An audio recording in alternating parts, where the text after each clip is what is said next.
life could end at any time. What do you get, a badge for working until you keel over?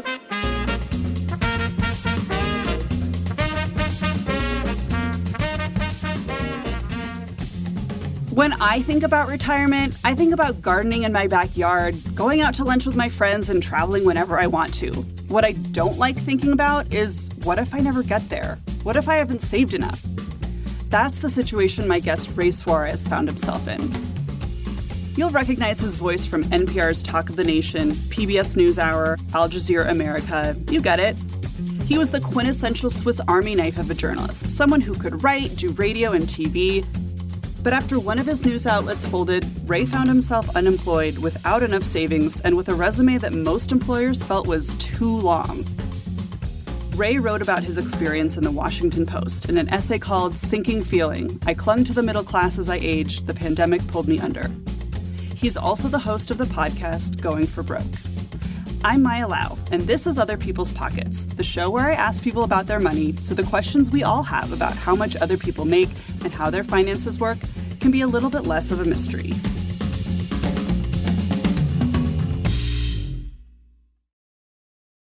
Thank you, Ray, for doing this. I really appreciate it. Happy to talk to you.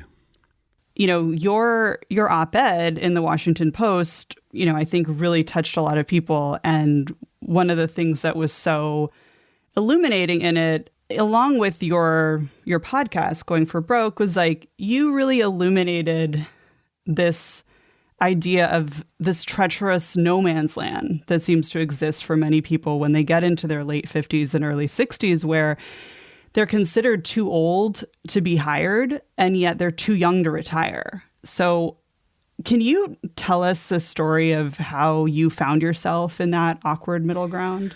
Well, I had always been a good planner and a good saver because I thought, look, I wasn't born with money. I wasn't expecting to inherit big oodles of cash.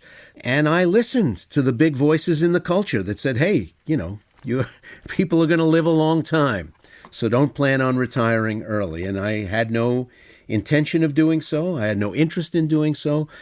My wife and I lived below our means. We saved well for the college educations of our 3 children. We paid off our house early. And we were on track for a comfortable retirement, but not one that started when I was 60 years old. And that's where the trouble comes in. I left the PBS Newshour after 14 years, moved to a startup called Al Jazeera America, and that went belly up a lot sooner than any of us had been led to expect would happen. And here I was, 59, out of work for the first time in more than 30 years. And I saw my monthly income go down by 75 to 85%. And that's where I was. And trying to figure out how to scramble to find work, what my work life was going to be like now. Would I ever have a full-time employer again? Was this the way it was always going to be? So there's a sort of emotional re-engineering that has to go on and a practical, nuts and bolts, math-based re-engineering that has to go on. And they're both pretty demanding, and they both have to go on at the same time. And on top of it, you experienced a cancer diagnosis and a dental injury. And can you talk about that too? Because, that compounds all these problems. Well, I'll take the second one first, because I think it was just a kind of illustration of the shit happens doctrine of life. We were now paying quite a sizable monthly nut for health care, in part because my youngest daughter was still on our insurance and lived in another state. So we had to have the PPO, which is the most expensive option. So we're looking at ways to bring down that monthly charge. And an option was dropping dental coverage. And we looked over what we had spent on going to the dentist and getting routine care in the past 3 years and thought, okay, if we go out of pocket on this, we can save a sizable amount of money. We drop the dental coverage. The cost of our plan goes down a couple of $100 a month. 10 or 12 days later, I'm riding my bicycle through D.C. I round a corner, an unfamiliar corner, and at the top of a hill, there's a pothole that basically swallows my front wheel. And it lands with such an enormous, jarring shock that it drives my lower jaw into my upper jaw, basically slams my lower jaw into the rest of my head, cracks a tooth in the back, a molar, and I can feel my jaw starting to swell. The pain is radiating out from my jaw to the rest of my head. And a couple of hours later, and I'm thinking, isn't this the way it goes? You drop the dental coverage and you bust a tooth. How long after you dropped the dental coverage did that happen? Maybe just 10 or 12 days. Oh, wow. So you just think, all right, fine, uncle. Okay, universe, I get the message. Get it. You're not getting out of this one cheaply. Yeah.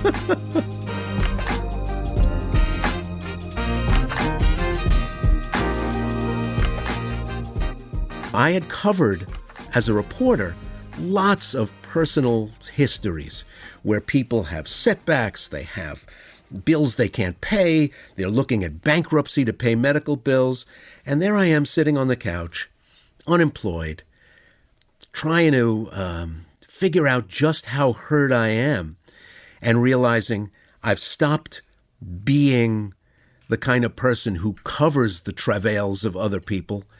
Now I am that person. And that was one of those light bulb moments as well. Now, as far as the cancer diagnosis, after about a year of unemployment, I accepted an appointment as a visiting professor at Amherst College and packed up the house, went up to Massachusetts, started to work, and I loved it. I loved the kids, I loved the school, I loved teaching, but I was feeling worse and worse, and I was really worried about finding work coming out of it. It was a one-year job, and then I would have to go back to Washington or back to somewhere else and back to work. And I figured the reason I was feeling so lousy was the stress of it all. And it's true, it had been a very tough time. Finally, we got out of Amherst, we finished the work, and ended up by accident in Philadelphia because a job that I was supposed to be offered in Boston fell through. I had no place to go because my house in D.C. was rented. A friend said, well, look, I have a house that I have as a rental property. I just lost a tenant. Why don't you move into it?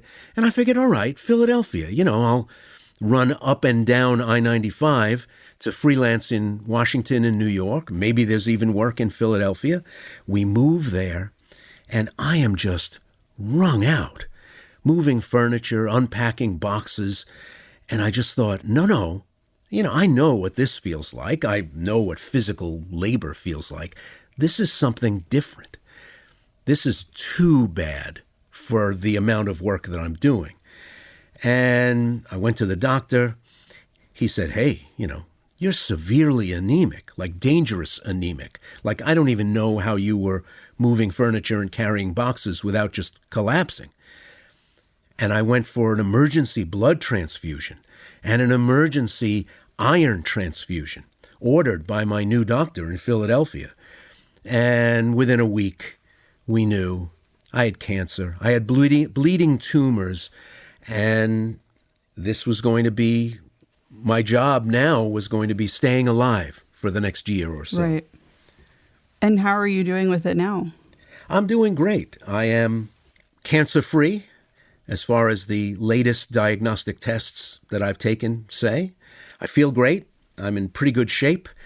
I realized after the diagnosis that one thing I had been doing was trying to keep myself awake and energized by eating. I thought, let me just shovel coal into the bin and see if this keeps me burning.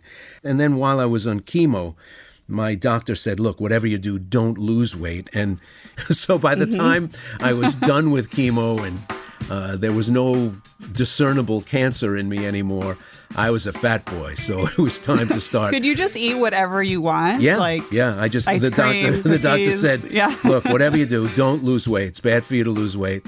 And I thought, lose weight? How the hell am I going to lose weight? The only way I can keep from feeling awful is by eating all the time.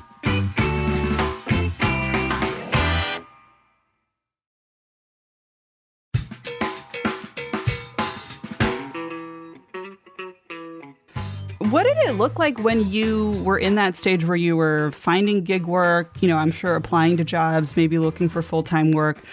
Were you getting sort of thinly veiled or not so thinly veiled comments like, here's why we can't hire you? Or what did it look like? Like, what kind of message did you get back? The people in charge of hires are too careful to do anything like that. EEOC guidelines make it actionable to make it clear that the reason they're not hiring you is because of your age. So what they would do is, gush about my experience and gush about all the things that I had done in the past and what an asset I would be, and then they'd ghost me. Or on the front end of the conversation, they would be all enthusiastic, promise that we would talk soon, and then never talk to me. And after a while, it got so, the pattern sort of set in, and it got so common that I knew what was coming. For some jobs, I was contacted and added to the list of applicants because they wanted to be able to say to their HR superiors that they had spoken to a diverse group of candidates. So I was just cannon fodder. I was in the mix only because they wanted to have a defensible group of applicants. So they weren't really serious about me at all. Well, and you mentioned that you would see employers say that they wanted to hire Latino staff. And you kind of came to realize, like, Latino means young. Like, they're not saying that, but that's what that means. Exactly. What they do in practice is hire Latinos at entry-level or mid-level positions. When you say senior or veteran, and then, look at the people who are still working into their 60s and 70s. Many of them are. They're all people of European ancestry for the most part. When they want to hire diverse, what they're looking for is young people. And I saw this pattern play out across the many places that I had applied for work. One major national newspaper hired 3 positions. Because of what had happened over the last couple of years, they thought we have to beef up our coverage of demographics, race and ethnicity, the way race operates in our economy and in our social lives. And I applied for one of those jobs and as clips sent them the book that I wrote on the history of Latino migration to the United States. I thought, all right, well, this works as a clip, right? And then I sent a couple of other articles that I had written and things like that. I never heard from them. And 6 months later, I wrote to the head of HR, the person who was in charge of the hire, hey, did you ever fill that job? And then I got a form letter back saying, thank you for your interest. We hired somebody else. And then a couple of weeks later, I met the person they hired. Talented, capable, interesting. This is no knock on the people who are getting hired. They should get hired. That's great. But also 30. And I can write, and I can talk into microphones, and I can interview other people. I can do a lot of things, but I can't ever be 30. I mean, talking to you, your normal speaking voice is so well honed and it's just so clear that literally your voice has taken on your identity in a way of your broadcast experience. Do you know what I mean? It's hard for me to imagine you just saying, oh, well, I'm going to go do, some other job that has nothing to do with journalism, because it's you embody a broadcaster. So How do you deal with your ego and take care of your ego when you go through something like this? How do you deal with these questions of self-worth that I'm sure you confronted? It's hard because the realizations that you have to come to about your new self and your new lot in life don't happen all at once. You don't take the person who you were in your 40s and 50s and just one day throttle back and say, well, now I'm this reduced, diminished person who can't get their phone calls answered. I can no longer assume that the world is going to take me as that person. And that is very, very hard. You don't collapse. You don't shatter. You don't suddenly come falling down. You erode. A little bit of you gets chipped away with each of these experiences. And you still maintain and cultivate and support that idea of yourself as a person who's still capable of big things, while still being realistic enough to recognize that the world won't necessarily look at you as that person who can do big things. It's very hard, but it's very common for men my age. So I have to make plans based on what is rather than what might be, which is fine. Took me a little while to get there, but I'm fine with it now. Mm-hmm. And I will also try to live my way into taking full advantage of that. I got an invitation to teach at the NYU Shanghai campus. And I said yes. So I'm going to China and I'm going to teach there for a semester.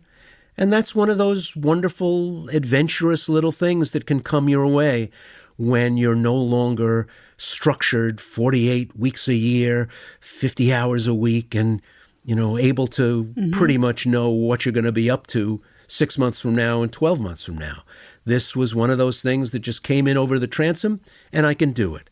I'm working on a book that's going to come out in 2023, and I'm looking forward to writing in a little less pressured, a little less crazy way, because the first 3 books I wrote while I was working full-time. So I want to take advantage of the good things about this time in life, but also fully be aware of the reality of my circumstances. I think I can split that baby. What's your new book about? It's about the new America that was ushered in by the Immigration and Nationality Act of 1965. And I'm really loving the research, loving the interviews, and I think it's going to be a terrific book.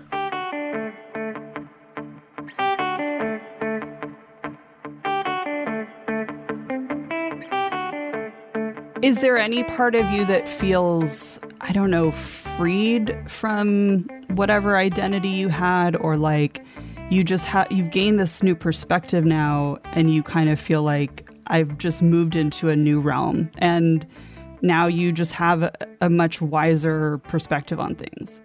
Yeah, a lot of days I can comfort myself with that, but then I'll hear something going on in the world, know that used to be the kind of thing that I did. And now I'm a person who hears about it on the radio and television.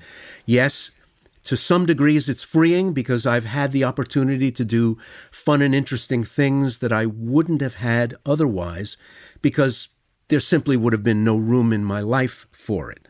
But I know deep down that some of them are just consolation prizes. They're to keep the meters running, and they're not my heart's desire. They're not what makes my engine turn over in the morning. And the anger over no longer having a place in the marketplace or no longer having my old place in the marketplace. I mean, I'm still working and I still have things to do. Makes me angry. It makes me frustrated. It makes me sad. I still have a lot to offer. That's interesting. You say it makes you angry. And I think that's important. I think it's important and okay to just be like, I'm angry about this. I feel like too often, you're supposed to just kind of paint over it. Yeah, they tell you anger is not a productive emotion. But, right. I suppose I could do the interior work necessary to make myself not be angry. But wow, that sounds like a lot of emotional labor for not a great outcome. You know? Right. What's the point of that?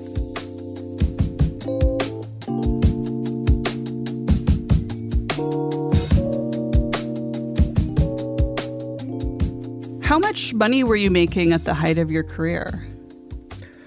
A lot. Like how much? I was a one percenter. Like, were you making like more than $500,000 a year? You would be warm at that point. So pretty comfortable. Absolutely. Absolutely. And can I ask, was your wife also working? No. Okay, so you were sole breadwinner, and Right. I'm sure that Which added increased the to pressure of all of us. right? Absolutely. Like- Absolutely. Right. Can I ask how much you're making now? Still about 25% of what I was making before. Do you feel like now you're okay financially, or do you still feel things are precarious? No, things are not precarious. We were pretty used to not living like I made a lot of money. Now that all three kids are out of the house, our carrying costs are modest. I saved with the assumption that I wouldn't start using any of that retirement money until I was about 68. I'm still years away from that. So part of the project now is bridging across to roughly that age without putting a finger on any of that money, not taking Social Security early, not taking the modest pension that I have waiting for me early. Do you have a target retirement age now? Somewhere in my 67, 68, 69 years. The old me, pre-cancer, would have said, stop working. Why? Why would I ever want to do that? One thing that sitting on the couch, chemoed out, and thinking that you could die does for you is it makes you realize what a dumb idea that is and how capricious life can be. Yeah, it's not necessarily that you want to stop working. It's that sometimes you're not going to be able to work. That and the idea that life could end at any time. Yeah. What do you get, a badge for working until you Right. keel over? Right. No. So there are things I want to do in life. There are places I want to go and things I want to see. And now that I'm well, the idea of just continuing to grind away until some long in the future time just doesn't make any sense anymore. If cancer gave me anything, it was a reconsideration of those kinds of things. What was your upbringing around money? And, what kind of things do you feel like your parents taught you, whether it was sort of, explicit or not? We lived frugally but well on a modest income. My parents knew the fate of every quarter that came into the house, and they squeezed each one until the eagle squawked on the back. We were not poor, but we were sort of hanging by our fingernails off the bottom of the working class, off the bottom of the middle class. My father worked very hard, and he was a barber at a time when men were moving from getting their hair cut once a week to getting their hair cut once every 5 weeks, but the number of men did not increase by 500%. So he hustled and came up with other ways to make money while he still had a barbershop. And it was an amazing and sobering thing to watch, how he shouldered that. It was like heroic. There was a point at which the barbershop just wasn't making much money anymore, and he had to buy a share with money that he scraped together in a store.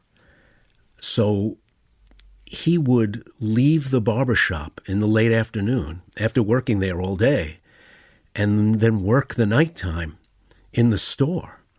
And so he'd walk back into the house at like 10 o'clock at night, just thrashed. And, at that point I was 15. So your eyes are kind of open to the world of having and not having and money and responsibility. You're not all the way there yet. You're not a fully fledged adult, but I knew what was going on and I knew what I was watching there. And he would wearily come through the door, have a little something to eat, then go to bed because he was getting up in a little while to go back to the barbershop. That was something that made a deep impression on me. It was something he never talked about, complained about, observed about, bragged about. He just did it. And, every time I hear the phrase toxic masculinity, for instance, I mean, I'm at an age where I have one foot in both of those worlds.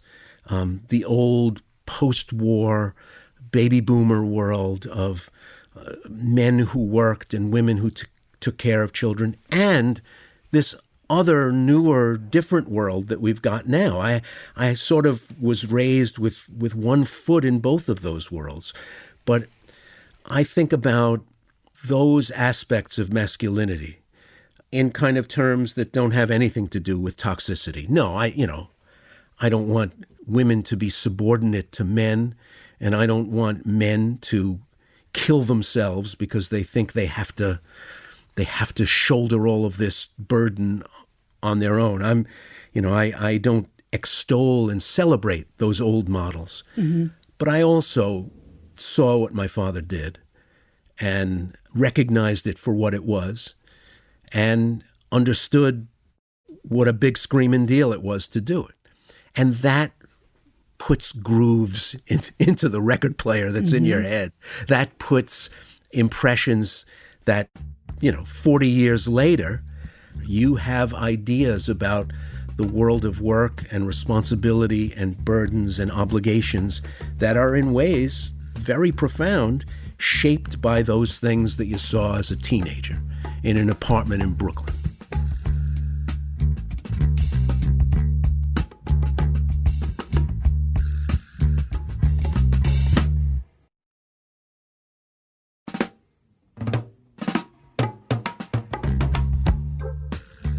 Growing up, you considered yourself I think you said clinging to the bottom of the middle class.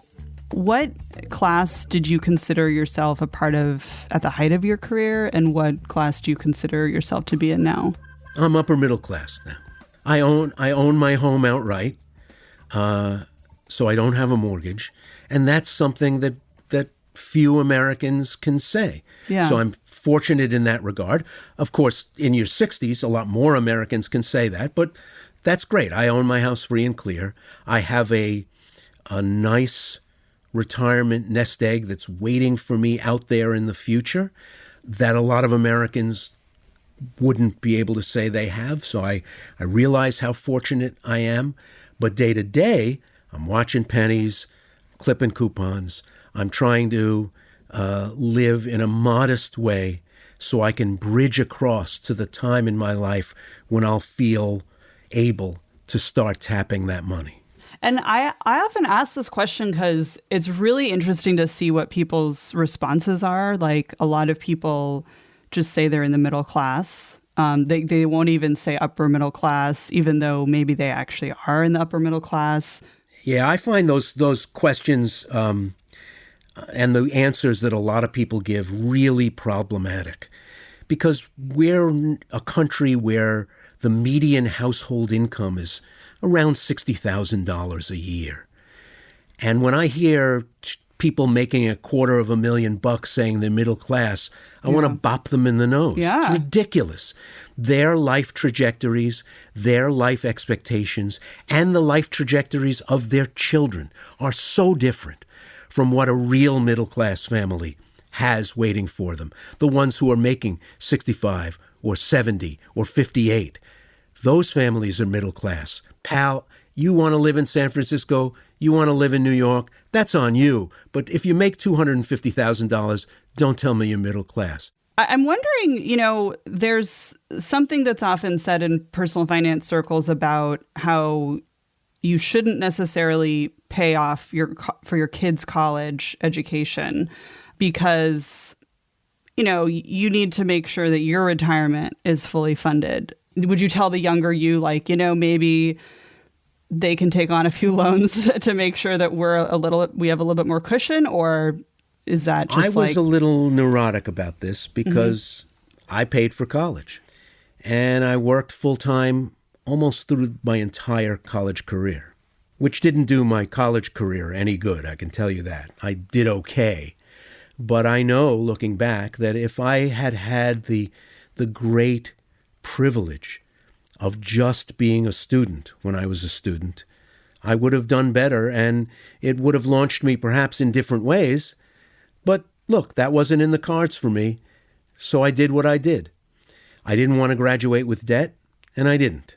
But I also ended up a little crazy about that. And also, in the intervening years between the time I finished college and the time my kids started college, the price of college went up 1,100%. So the token amounts of money that they could make by working were such piddly nonsense in comparison to the nut of the tuition that it actually was a good business decision to have them not work. Right. They worked during the summer to make the money that they would use as spending money during the school year, but I paid for school. My oldest went to the University of Chicago. My second child, my daughter, went to Columbia, and those schools were phenomenally expensive. And for them to go get a $10 an hour job to help pay a $60,000 tuition and then not do as well because they're working instead of studying, to me, made no sense at all. So I'm very much at peace with the decisions we made around that. I'm glad I was able to give them the great gift of leaving a 4-year undergraduate program with no debt. And I made them all the same deal, all three of them. I said, look, work hard in high school, get great grades, and I will pay for you to go wherever you get into. If it's some swell, phenomenal school that's going to cost a fortune, I'm going to pay for that. But then, on the day you graduate, I'm going to take you to dinner, a festive meal. Then I'm going to slap my hands like this and pronounce myself done. And if you want to go to any more school after that, it's up to you. If you go to a state school, I will pay for grad school, or I will substantially help you pay for grad school. The only one who took me up on it was the last kid, who went to a state school and now has a nice, very healthy fund waiting for when she just finished college, when she decides to go back to grad school, which she does plan to do. So she's the only one. It's a great plan. It was a great deal. It was a great offer. The other kids should have taken it. They didn't. And so, but I'm at peace. When all is said and done, I will have spent around $700,000, bumper to bumper. Transportation, living costs, food, books, everything. But that's okay. I don't begrudge that money. They didn't graduate with debt, and that's great. What am I supposed to do? Hope that they had 6 figures of debt? I just don't get it. Right. No, I mean, I love that answer. That final dinner also sounds great that you had with your kids. Must be so satisfying. I took them to a swell restaurant, paid the whole bill, and was done. Yeah. And my daughter went on to get 2 graduate degrees, which she financed, and is at peace with her decision too. So everybody's okay. The kids are all right. What's your wife's experience been in all this? Both like watching your you having this amazing career, watching you also struggle to get work. I mean, I know we're asking about somebody who's not here, but I'm just curious if there's anything you can say about, she's part of the equation too, with any household finances. So absolutely. And whether it was picking up a shattered man who wondered where his career went, or cheering on a guy who was going to try something new, or supporting moving to Amherst, Massachusetts, or holding my hand through a frightening, life-threatening illness. She's been there through all of it. Yeah. We met in high school. We've been together since then. And before we used long haul to talk about COVID, I would use it to talk about her.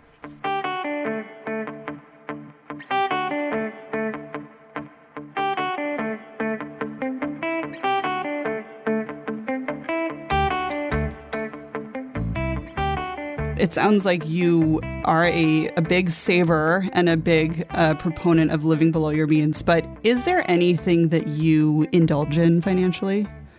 Well, I'm a cyclist, and that can be a very expensive hobby. I sometimes joked to friends that my tombstone will say he drove cheap cars and rode expensive bikes, because that's the way I wanted to live my life. So Yeah. I have some very nice bicycles and some very nice clothing to wear when I ride those very nice bicycles. Very nice. I love it. What does enough look like for you?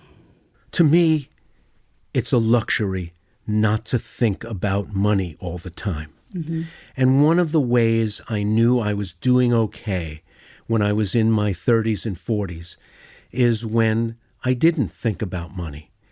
Through my teens and 20s, I didn't have a day where I didn't worry about money. So if I've gotten to the point where, obviously you can't do whatever you want, whenever you want, as much as you want it. Sure, there's realities. But if I'm not worried about money, I'm a wealthy guy. I'm a wealthy guy by that yardstick.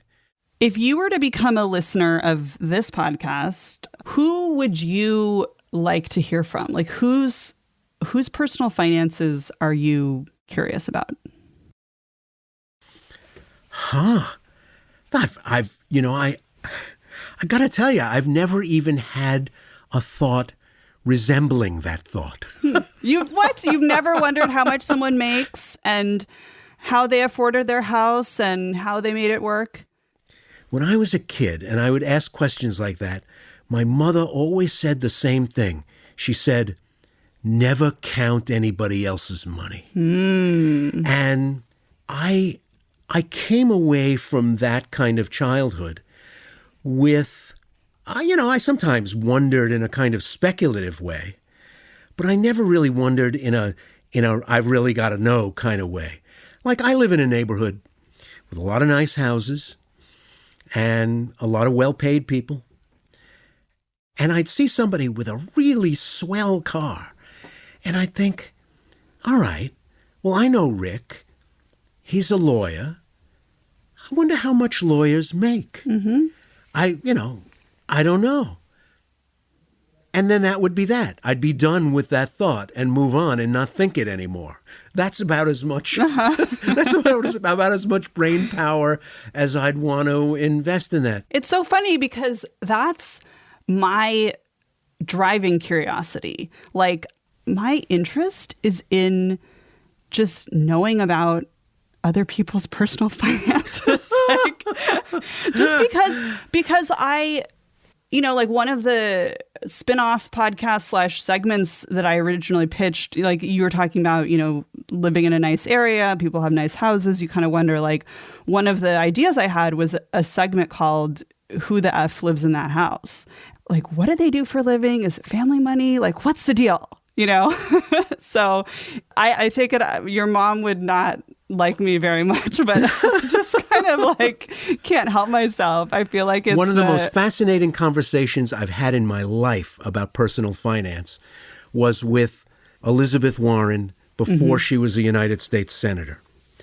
And we were sitting around talking about a street in a Nerean suburb and how you could drive down that street and the houses may have all been built within 5 or 10% of each other in purchase price. But once you get through the front door, there's all kinds of different stories. There are people who are strangling on debt because they've borrowed against the house, or they've bought a boat, or they use home equity to buy a car. We talked about how so many people had gotten into trouble during the 08-09 housing crisis. And she was right on it, absolutely formidably well-informed, spoke in a knowledgeable and elegant way about all these things. And we talked about how a town or a zip code can only tell you so much. And it was a great conversation. But again, we were just using theoretical people rather than real ones for our conversation. Awesome. Well, thank you so much, Ray. It's been so nice to talk to you. It's fun.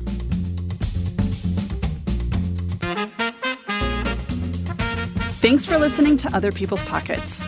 And hey guys, this is a new show, so if you like it, please leave us a review on Apple Podcasts or wherever you listen. It really helps the show. Other People's Pockets is written and hosted by me, Maya Lau. It's produced by me along with Joy Sanford and Dan Gallucci. Production help by Angela Vang. Our mix engineer is Dan Gallucci. Our executive producers are me along with Jane Marie and Dan Gallucci. A special thanks to dads who pay for college. Other People's Pockets is a co-production of Pushkin Industries and Little Everywhere. If you love this show, consider subscribing to Pushkin Plus, offering bonus content and ad-free listening across our network for $4.99 a month. Look for the Pushkin Plus channel on Apple Podcasts or at pushkin.fm. To find more Pushkin podcasts, listen on the iHeartRadio app, Apple Podcasts, or wherever you listen. You can sign up for Pushkin newsletters at pushkin.fm. And hey, one more thing, OPP listeners, we want to hear your voices. This week, we want to know, what is something about your personal finances that is secret? Like, if your friends knew this about your finances, they'd be surprised. Leave us a voicemail at 323-540-4255. That's 323-540-4255.